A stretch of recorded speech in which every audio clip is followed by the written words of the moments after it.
আসসালামু আলাইকুম। সবাইকে শুভেচ্ছা জানাচ্ছি। মাসুম মাহবুব, দেখছেন ওপেন পেজ ইউটিউব চ্যানেল এবং মাসুম মাহবুব ফেসবুক পেজ। বেশ কিছু গুরুত্বপূর্ণ খবর আছে, বলতে পারি বিগ ব্রেকিং খবর আছে আজকের লাইভ সেশনে। প্রথম গুরুত্বপূর্ণ খবরটি হলো, এবার ইরান আমেরিকার উপর আবারও ড্রোন অ্যাটাক চালালো। কেন ইরান আমেরিকার উপর হঠাৎ করে যুদ্ধবিরতির মাঝেই এই অ্যাটাক চালালো? দ্বিতীয় গুরুত্বপূর্ণ খবর, ইসরায়েল আমেরিকাকে কোনোভাবে ইরানের হামলা থেকে উঠে আসতে দিচ্ছে না। 3 নম্বর গুরুত্বপূর্ণ খবর, আজ পাকিস্তানে আমেরিকার সাথে ইরানের যে গুরুত্বপূর্ণ আলোচনা হবার কথা, সেখানে ইরান যাচ্ছে না বলে জানানো হয়েছে। পাশাপাশি হরমুজ প্রণালীতে এখন যুদ্ধবিরোধী মনোভাব নিয়ে ইরান আমেরিকা মুখোমুখি অবস্থানে যে কোনো সময় বড় হামলার ঘটনা করতে পারে। দর্শক, আপনারা কি সবাই শুনছেন? সাউন্ড একদম ঠিক আছে?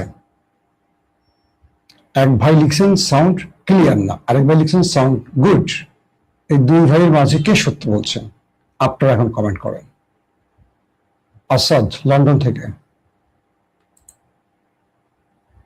ওমান থেকে মিজান ভাই, ওকে, সবাই ক্লিয়ার বলছেন। যিনি ক্লিয়ার না বলছেন, আমি জানি না কেন বলছেন।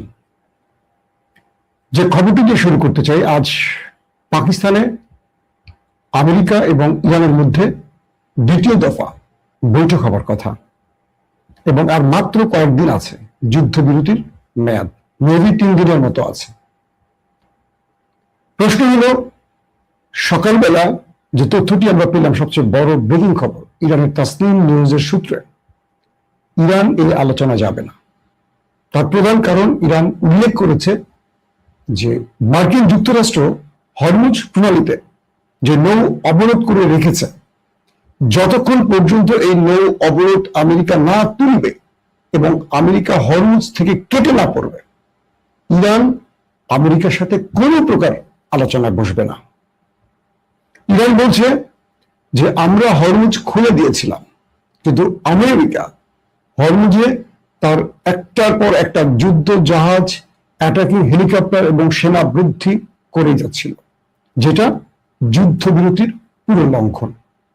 ইরান বলছে, যদি আমেরিকা সত্যিকার অর্থে এই অঞ্চলে শান্তি চাইতো, ইরান হরমুজ প্রণালী খুলে দেওয়ার সঙ্গে সঙ্গে এখান থেকে আমেরিকা চলে যেত।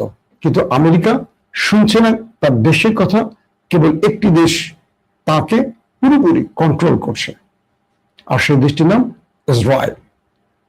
ইরান বলছে, আমরা ট্রিগারে হাত রেখেছি, যদি এবার আমেরিকা কোনো মিস অ্যাডভেঞ্চার করে তার উত্তম জবাব দেব।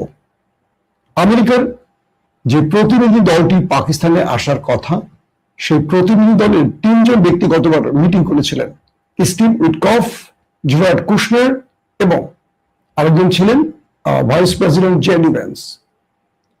ট্রাম্প আজ এক টেলিভিশনের বক্তব্যে বলেছিলেন, এই নতুন আলোচনায়, মানে দ্বিতীয় দফা আলোচনায় জেডি ভ্যান্স হয়তো থাকছেন না, মানে ভাইস প্রেসিডেন্ট হয়তো থাকছেন না।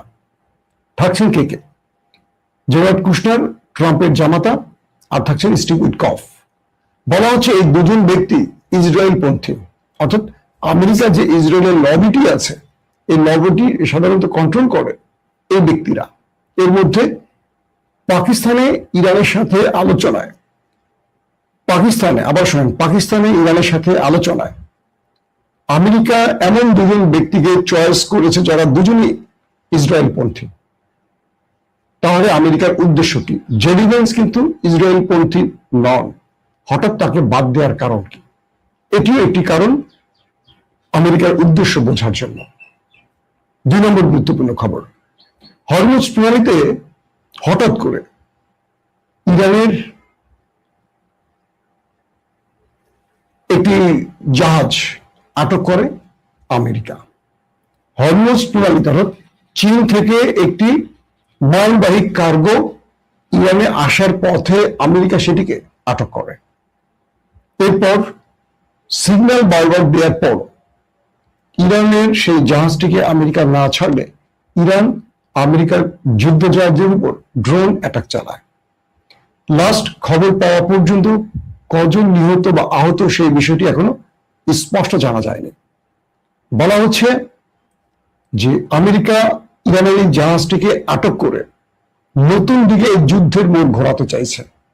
আর ইরান যখন জানতে পারলো তার জাহাজ আটক করেছে আমেরিকা, তখন তারা ড্রোন অ্যাটাক চালালো আমেরিকার উপর।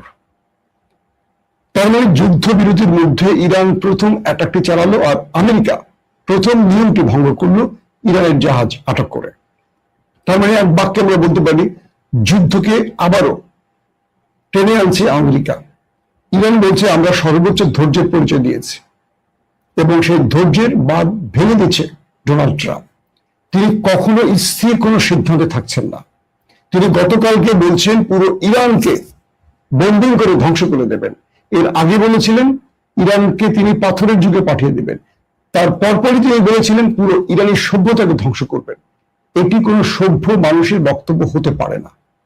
ইরান চাচ্ছে শান্তি, কিন্তু বারবারই উত্তপ্ত বাক্য বিনিময়ের মাধ্যমে যুদ্ধকে মাঠে গড়াচ্ছে ট্রাম্প, আর তাকে নেতৃত্ব বা নেপথ্য থেকে সকল কাজের নির্দেশদাতা ওই দেশটি অর্থাৎ নেতানিয়াহু। ইরান বলছে যদি আমেরিকা যুদ্ধ চায়, ইরান এই যুদ্ধে তার সঙ্গে মুখোমুখি দাঁড়িয়ে যুদ্ধ করতে প্রস্তুত, যাতে করে কখনো বিশ্ব বলতে না পারে ইরান যুদ্ধটাকে ছড়িয়েছে। এই পরিস্থিতির মধ্যে এখন আমাদের সামনে সবচেয়ে বড় প্রশ্ন, যুদ্ধটা কি তবে শুরু হয়ে যাচ্ছে? নিশ্চিন্তে বলা যায় আগামী 24 ঘন্টা হবে খুব ক্রুশিয়াল, খুব টেনশনের। কারণ পাকিস্তানে যদি আজকে শেষ পর্যন্ত ইরান না পৌঁছায়, তাহলে দ্বিতীয় দফা আলোচনা ভেস্তে যাবে। আর ইরান আমেরিকার উপর চাপ প্রয়োগের জন্য তারা এই আলোচনায় বসবে না যতক্ষণ পর্যন্ত হরমুজ প্রণালীতে নৌ অবরোধ বহাল রাখবে আমেরিকা।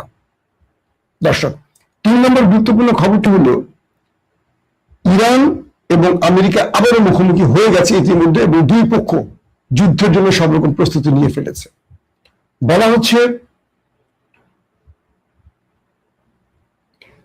যে ইসরায়েল আমেরিকাকে কোনোভাবে এই যুদ্ধ থেকে সরে আসতে দিচ্ছে না। আমেরিকার জনগণ 73% জনগণ এই যুদ্ধে আমেরিকাকে বলছে যে মানে ডোনাল্ড ট্রাম্পকে সাপোর্ট দিচ্ছে না। 73% মার্কিন যুক্তরাষ্ট্রের জরিপ, গণমাধ্যমের জরিপ। আমেরিকানরা 73% চাচ্ছে না আমেরিকার যুদ্ধটা করুক, কিন্তু 73%-এর বাকিটা কত পার্সেন্ট থাকে বলেন? এই জনগোষ্ঠী চায় ট্রাম্প যুদ্ধটা করুক। বলা হচ্ছে ওই জনগোষ্ঠী ইসরায়েলের মদতপুষ্ট।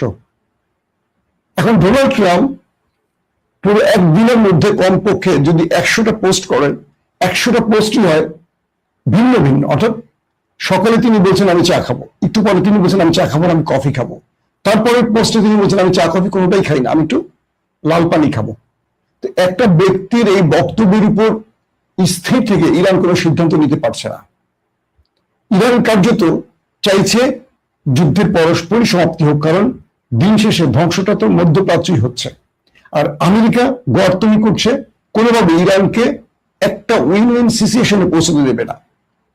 পাকিস্তান তাসনিম নিউজের তথ্য মতে পাকিস্তান একাধিকবার ইরানের দুয়ারে এসছে।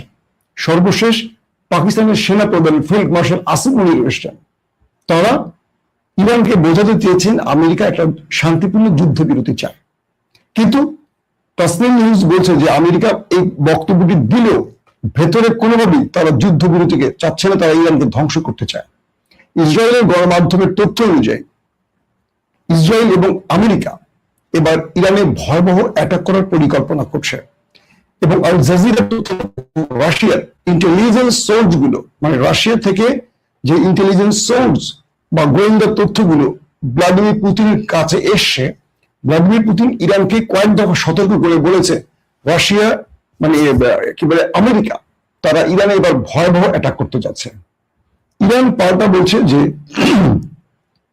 এবারের হামলাটি আমেরিকা যাই করুক তার চেয়ে ভয়াবহ হামলার জন্য প্রস্তুত ইরান। অর্থাৎ এই লড়াইটাকে আবারও বড় ফ্রেমে নিয়ে যাচ্ছে দেশ দুটো। এখন কোন দিকে যাবে? একদিকে আমেরিকা হরমুজ প্রণালী বন্ধ করে উত্তেজনা বৃদ্ধি করছে, অন্যদিকে একের পর এক যুদ্ধ জাহাজ বৃদ্ধি করছে, রণতরীকে টেনে আনছে। পাশাপাশি তিনি আলোচনা করছেন, ইরানকে সাপোর্ট দিচ্ছে এই মুহূর্তে নেপথ্যে গালফ কান্ট্রি। তারা দেখছে যে দিন শেষে সবচেয়ে বেশি ক্ষতিটা গালফের হচ্ছে, অর্থাৎ আরব দেশের হচ্ছে। আরব দেশগুলো আমেরিকাকে বলছে যে তুমি তোমার গোয়ার্তুমি করে শেষ পর্যন্ত আমাদের দেশগুলোকে ধ্বংস করছো, আমাদের অর্থনীতির 12টা বাজাচ্ছ, আমাদের বিভিন্ন সম্পদের ধ্বংস করছো। তোমাকে আমরা ঘাঁটি দিয়েছিলাম আমাদের নিরাপত্তার জন্য, তুমি তো আমাদের কি, তুমি তো নিজের নিরাপত্তা দিতে পারছো না। ইতিমধ্যে লেবাননও যুদ্ধবিরতি লঙ্ঘন করে ইসরায়েল হামলা করেছে। অর্থাৎ এই দুটো দেশ কারো কথাই ঠিক মতো রাখছে না, একদিকে শান্তির কথা বলছে, অন্যদিকে উস্কে দিচ্ছে যুদ্ধের জন্য। এই পরিস্থিতিতে মার্কিন যুক্তরাষ্ট্রে ভেতরে গুরুত্বপূর্ণ বৈঠক করেছে ডোনাল্ড ট্রাম্প তার জেনারেলদের সাথে। জেনারেলরা কেউ যুদ্ধের পক্ষে ডোনাল্ড ট্রাম্পকে সমর্থন দেয়নি। এক বাক্যে বলছে এই যুদ্ধ আমাদের কিছু দিতে পারবে না। পুরো হিসেব বলছে, যুদ্ধের পুরো গ্র্যাব বলছে যে আমরা পরাজয়ের মুখে। ইরান আবারও জানিয়েছে তার 80,000-এর অধিক ড্রোন প্রস্তুত আছে। বিভিন্ন গণমাধ্যম, বিবিসি, সিএনএন এর মতো গণমাধ্যম বলছে ইরানের কাছে এখনো 40% ড্রোন মজুদ আছে। সিএনএন তো আমেরিকার পত্রিকা, তার মানে যদি ওরা 40 বলে, 40% আমরা ধরে নিতে পারি 70% বা 60%, ওরা কমিয়ে বলে। যদি 40% সত্য হয় তাহলে আমেরিকা ইরানে কি ক্ষতি করতে পেরেছে?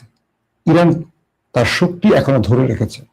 ইরান তার ভয়ঙ্কর মিসাইল গুলোকে প্রস্তুত করেছে, লঞ্চে বসিয়ে রেখেছে। যে কোনো সময় ট্রিগারে চাপ পড়বে, যে কোনো সময় হামলাটি হতে পারে। বিশ্ব গণমাধ্যমগুলো বলছে আজকের আলোচনা ভেস্তে যাওয়ার সঙ্গে সঙ্গে দুই পক্ষের মধ্যে হয়তো বা আজকে থেকে লড়াই শুরু হতে পারে, অথবা অলৌকিকভাবে দুজনের মধ্যে আবারও কোনো একটা আলোচনা হতে পারে।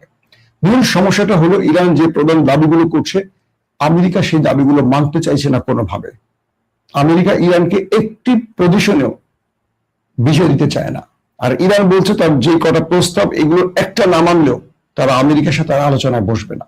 তার মানে আমরা এক বাক্যে বলতে পারি শেষ পর্যন্ত যুদ্ধবিরতি লঙ্ঘন হয়ে যুদ্ধটা শুরু হচ্ছে। এক প্রকার যুদ্ধ শুরু হয়ে গেছে, কারণ ইরানের জাহাজ যুদ্ধ জাহাজ নয়, এটি হলো কার্গো জাহাজ, মালবাহী জাহাজ, যেটি চীন থেকে এসছে, এটি আমেরিকা আটক করেছে।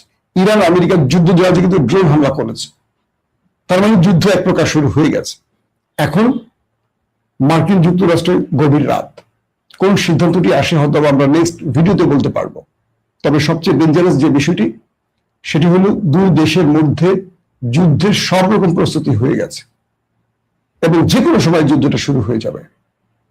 এক বাক্যে আমরা বলতে পারি আমেরিকা, ইসরায়েল এবং ইরানের মধ্যে যে ভয়টি আমরা করেছিলাম, বা এই যুদ্ধবিরতি যেহেতু পাকিস্তান যাচ্ছে না ইরান, তার মানে এই যুদ্ধবিরতিটা আজকে থেমে যাচ্ছে, বন্ধ হয়ে যাচ্ছে।